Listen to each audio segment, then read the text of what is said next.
Bonjour tout le monde. Alors aujourd'hui, je vais vous parler de ce que j'aime dans la vie. Et moi, ce que j'aime dans la vie, c'est les pâtes.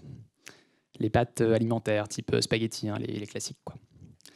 Alors déjà, j'adore ça, c'est mon côté encore étudiant, évidemment.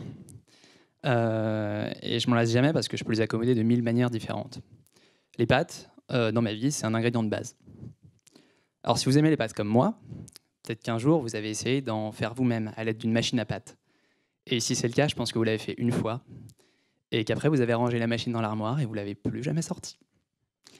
Pourquoi? Parce que c'est long, c'est pénible, c'est ennuyeux, et le plus simple pour les pâtes, c'est de les acheter au supermarché. Dans ce cas-là, qui est-ce qui les fabrique? Les fabricants de pâtes, c'est des professionnels de l'industrie agroalimentaire, style Barilla, Lustucru ou Panzani, qu'on connaît bien, qui donc fabriquent les pâtes à partir du blé récolté par les agriculteurs. Ce qui est vraiment fascinant dans les pâtes, c'est leur double statut d'ingrédients de base et d'ingrédients transformés. Bon, revenons maintenant un peu à l'IRSN et aux problématiques de sûreté nucléaire. La sûreté nucléaire nécessite des études qui se fondent sur la modélisation du fonctionnement d'installations, comme par exemple des réacteurs nucléaires. Et quand un ingénieur modélise un réacteur nucléaire, c'est exactement comme un cuisinier qui fait une recette, et il a besoin d'ingrédients. Ici, ce dont on a besoin, c'est de connaître la probabilité qu'ont les neutrons qui se baladent dans le réacteur de provoquer une réaction nucléaire, comme une fission qui pourrait libérer d'autres neutrons, qui ferait d'autres fissions, et ça fait une réaction en chaîne, et boum. Donc c'est probabilisé, on les appelle des sections efficaces, et c'est vraiment l'ingrédient de base en ingénierie nucléaire. Alors ces sections, d'où elles sortent?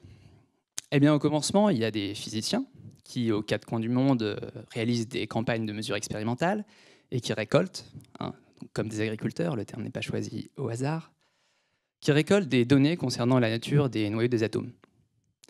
Et moi, c'est à ce moment-là que j'interviens. Moi, c'est Panzani.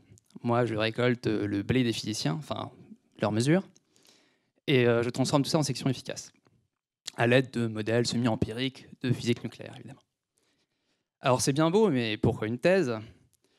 Est-ce que vous avez remarqué au supermarché à quel point toutes les pâtes se ressemblent, quelle que soit la marque? En réalité, c'est parce qu'elles sont fabriquées avec des méthodes très similaires. Et concernant les sections efficaces, c'est la même chose. Les logiciels actuels se ressemblent beaucoup. Du coup, moi, mon travail, c'est quoi? C'est de ressortir la machine à pâtes de l'armoire et de développer de nouvelles méthodes de calcul de ces sections efficaces. L'objectif, vous l'aurez compris, c'est de pouvoir vérifier que les méthodes actuelles sont performantes et de comparer le fait main et à l'industriel et essayer de vérifier s'il y a vraiment une différence. L'objectif, évidemment, on veut le plus cher, c'est de faire progresser la sûreté nucléaire. Merci.